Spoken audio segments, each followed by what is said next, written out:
Hi, everyone. If you're new to selling on Amazon, you may have been encouraged to start when you found out that this is a business that you can scale with ease because of the fact that you can take advantage of Amazon's fulfillment network and really leverage that to store your products at Amazon, have them sent out to your customers, have your returns dealt with, and certain elements of the customer service handled by Amazon. And second, the fact that you've got access to Amazon's vast array of customers all over the world. So you've got access to millions of customers through Amazon's platform. But you could still be asking yourself, in order to lay a foundation for my business to scale, if you have a target maybe to reach a turnover of £10,000 per month and you want to scale your business to that stage, you may be asking yourself, what are the tools that I need to have in place? What is it that I need to learn and master in order to establish a great foundation so that my business can grow and scale on the secure foundation and grow with ease? If that's you, if that's what you're asking, I'm going to answer all your questions today. So stay tuned to find out more.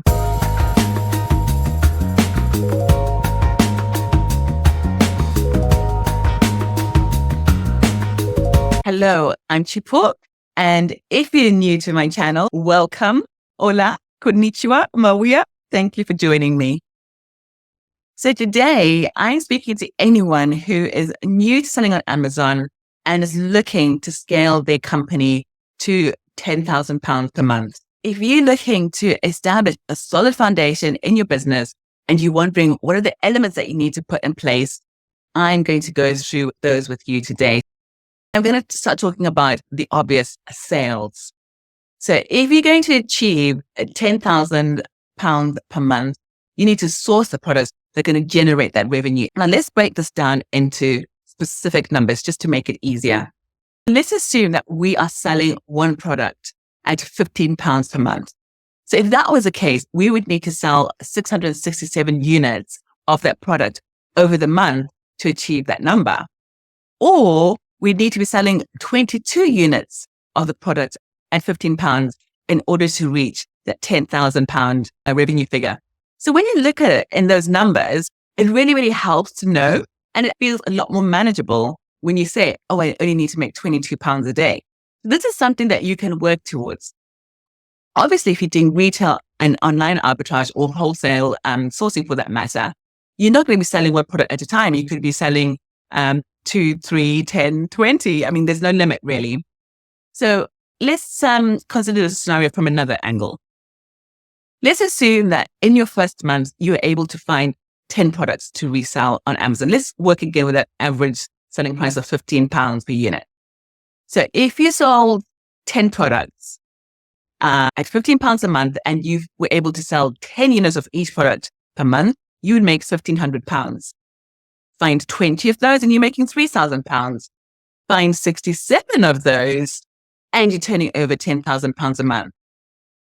And I love to put this concrete number into place because if you are new to Amazon, new to sourcing, it's really helpful to have that target and to know, oh, okay, this month I'm just focusing on 10 products. Next month, another 10. It just really helps to focus the mind and could help get over the drudgery of having to go through store lists and to source and analyze product after product. But if you know this is what you're working towards, it's just so much easier to achieve that goal. So the really great thing with this is you can also work backwards and figure out how much money you need to put into the business. So for example, if you are selling your product around the £15 mark, chances are you probably bought them around the sort of £5 to £8 mark on average. So you can actually also figure out how much money you need to put into the business to achieve that £10 goal. A £10,000 a month goal. Now, another reality that we need to look at actually with regards to these numbers is we're never, ever going to sell absolutely every product that we have in Amazon at one particular time. As you know, we're competing for the buy box with other sellers. It could be that the price has tanked and we need to hold on to our product and wait for the price to recover. Or we could be holding a seasonal product that has gone out of fashion. So on average, we normally find that only 50 to 60% of our ASINs are selling at any one time, especially when it gets to the stage where we're holding multiple numbers of ASINs. So when we say we need to have sourced 67 products, in reality, it's probably closer to the 100 products per month. Now, another skill that you will need in order to get that buy box, and while you're competing against other sellers, is you may need to reprice your product. So you may need to be toggling your prices up and down in order to get the buy box. Now, if you are only holding 10 or 20 ASIN in your inventory, you can check the prices every 2 or 3 days and you can adjust those prices manually. But when you get to the stage where you're holding 60, 70, 80 products, it may be worth investing in a repricer, which will auto reprice your products between some kind of minimum and maximum and help you get that buy box so you can make those sales. There are a number of great repricers on the market, including the Seller Toolkit, Profit Protector Pro. So if that's something you are interested in, do have a look at those too. Another important skill and a fundamental skill is for you to know your numbers. You really need to be understanding what your costs are so that you can accurately work out what your gross margins and your net margins are. Now, it's not unusual to come across listings where you have 1 or 2 lone sellers who have priced at a price that you can tell this person must be making a loss. It happens a lot with new sellers. Maybe they've used the FBA calculator to calculate their profits and not taken all their costs into consideration, or that they just don't understand all the elements to be considered. So in order for you to sell profitably, because, hey, it's great if you're turning over £10,000 a month, you need to understand all the costs that are going into it. So it could be your delivery costs for your products to get to you, your shipping costs into Amazon, Amazon's fees. Remember, Amazon charges us a referral fee, which is based on the category of the product, which is anywhere between 8 and 15% of the sale price. And then there's a fulfillment fee, which is based on the weight of the product and the size of the product. So if you're selling a heavy object, it could be incurring a much larger fulfillment fee than expected. You need to know that. And you need to ensure that every time you make a sale on Amazon, that you are selling at a profit. Amazon will be quite happy because they will be making their fees regardless of whether you make a profit or not. But you need to be careful. You don't want to get to the end of the year and have £10,000 in sales come through, and then you work out your numbers and you realize, oh, you've been selling at a loss for the whole year. That can be really, really demoralizing. Something else that you also need to get your head around, and this is really, really helpful, especially when it comes to managing your cash flow, is Amazon's disbursement process. So unlike some platforms, I'll use eBay as an example, where you make your sale and you can cash out your funds pretty much soon after that. Amazon tends to release our funds to us in cycles. Not only that, they also withhold a reserve amount. And this is to cover them in the event that a seller turns around and decides to return an item, or the item turns up to the seller damaged and is non-returnable. Amazon needs to have a reserve of fees available so that they can refund the customers should that happen. Also, the worse your seller performance gets, the higher that reserve fee tends to be. So you need to get your head around how that disbursement process works and just be aware that sales does not automatically translate to money in your pockets. The next skill you need to learn, which is really, really important, is how to manage your inventory.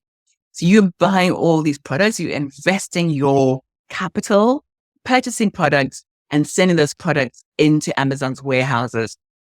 What you may not realize is because of the amount of mileage that our products do, our products could get damaged. They could get lost anywhere along the line. And unfortunately, that number isn't immediately available to us. It's not like our sales number, which is staring at us from the Amazon app every time we look at the platform.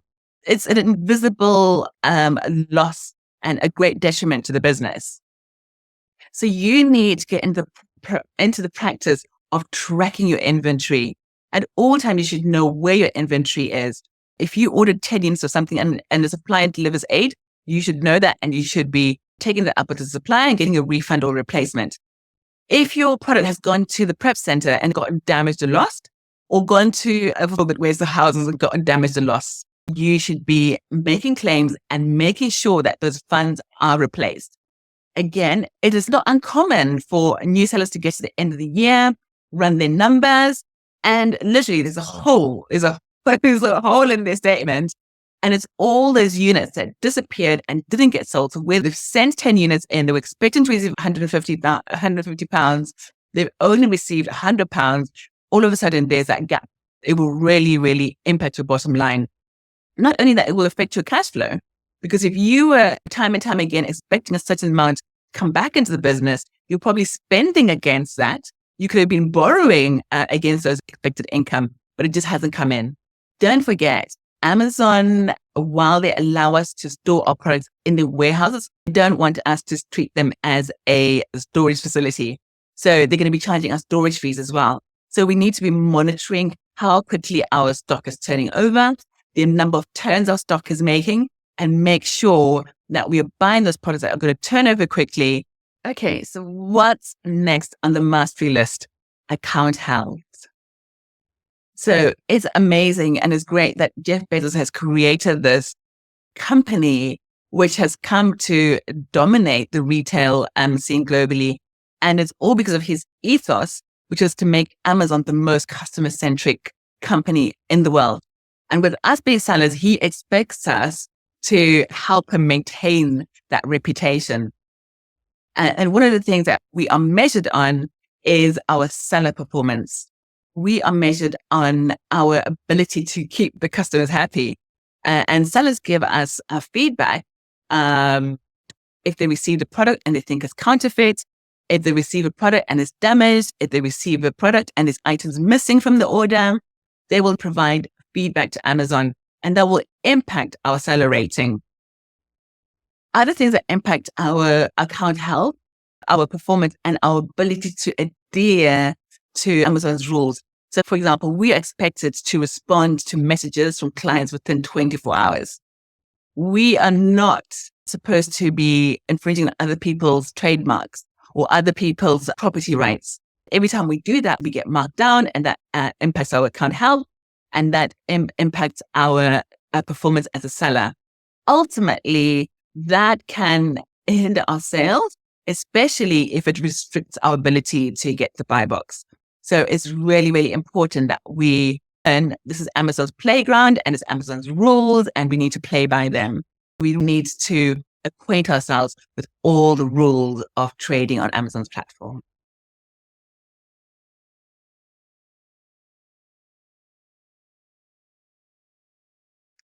Now, I've spoken to you about certain tools that will help you as your business gets bigger. I've spoken about getting a repricer so you can reprice multiple ASINs.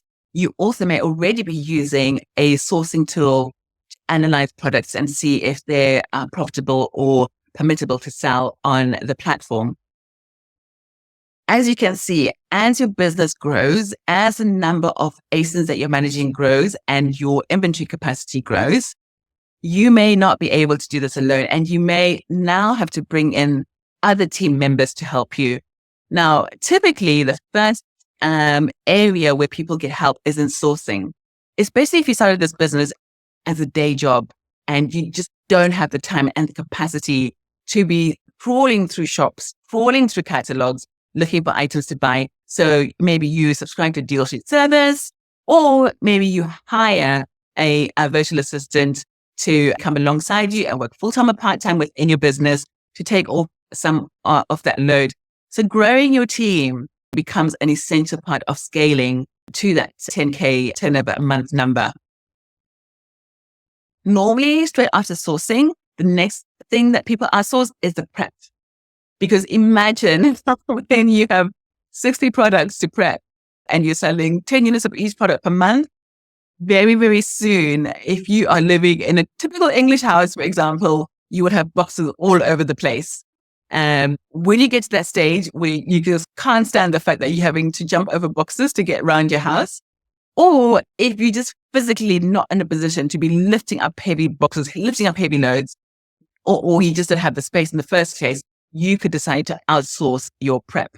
After sourcing, most people will engage with the prep center and they will outsource their prep, especially when you get to the stage where you're becoming a bottleneck in your own business, where, like me, you're actually scared to order products because you know you won't have the capacity to prep all of them. If you're becoming the bottleneck in your business, that's a great time for you to just step out of the way and consider getting someone to help you. The third area that people outsource next is normally the admin, because again, the number of reimbursement claims are climbing, the number of invoices that have to be filed are growing, and your admin load could just be becoming unmanageable. So again, at this stage, a lot of people will be bringing on an administrator to help them just to keep up all the legal, financial, and compliance requirements of running a business and keeping a great document repository and great paper trail for their business. Now, sometimes people are hesitant to hire and hesitant to bring someone in because they're worried about the cost. And what I always encourage is, if you're bringing someone into your business, you should be looking at it this way. Number one, are they going to bring more sales into the business? And are they going to grow the income of the business and generate enough income to cover their cost?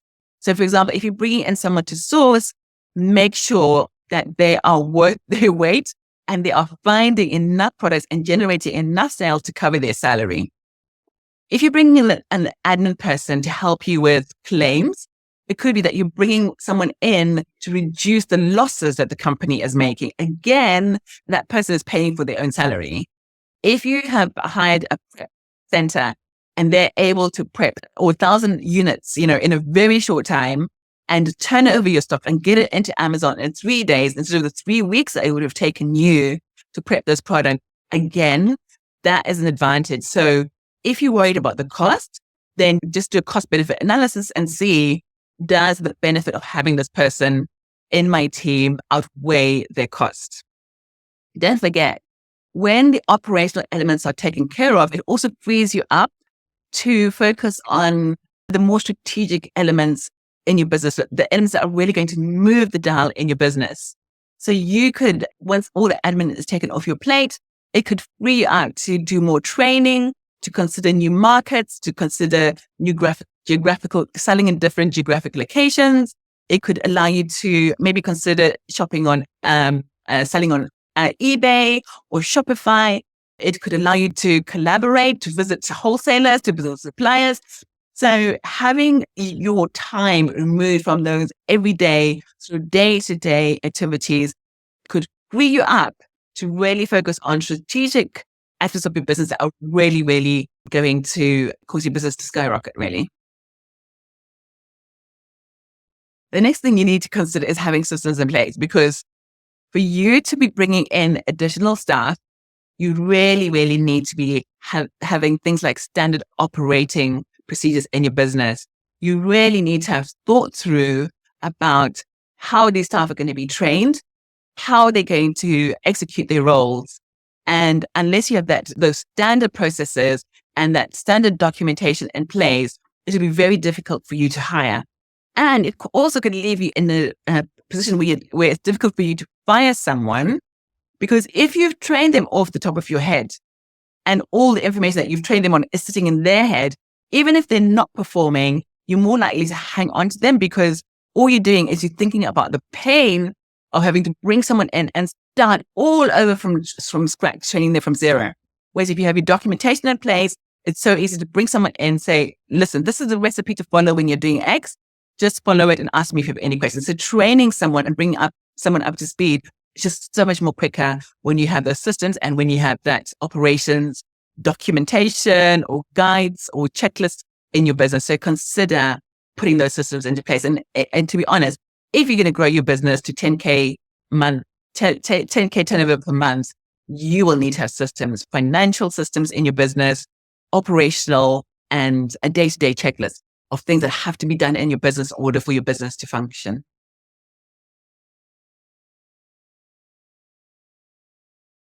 Okay, another thing that you may consider, and I would say when it comes to this one, proceed with caution, is to consider getting funding into your business. Now, I do want to caution that it's not a good idea to get funding because you've got a cash flow gap, and to be continuously plugging your cash flow gaps with additional funding and additional borrowings. So do take time to scrutinize exactly where you need the funding and what has gone wrong. If you're getting funding to buy additional inventory to enter a new geographic location or to sell on a new platform, that's one thing. But if you're having to borrow it every single time to meet your bills, to meet your VAT bill, just to keep your business running on a day-to-day basis, pay your staff, for example, then maybe you need to take a step back. Otherwise, funding is a great way, and using other people's money is a great way to grow your business. And as I said, it gives you that opportunity to scale your business super quickly, increase your inventory, increase your sales, replicate your business across other marketplaces and other geographic locations. So yeah, funding can be really, really helpful. Now, the last two things I want to suggest are foundational in scaling your business, aren't tools related, and they're not skills related. The first one is to do with having a good business mindset. Running a business can be really, really challenging. And if you don't have the right mindset going into this, you will give up very, very quickly.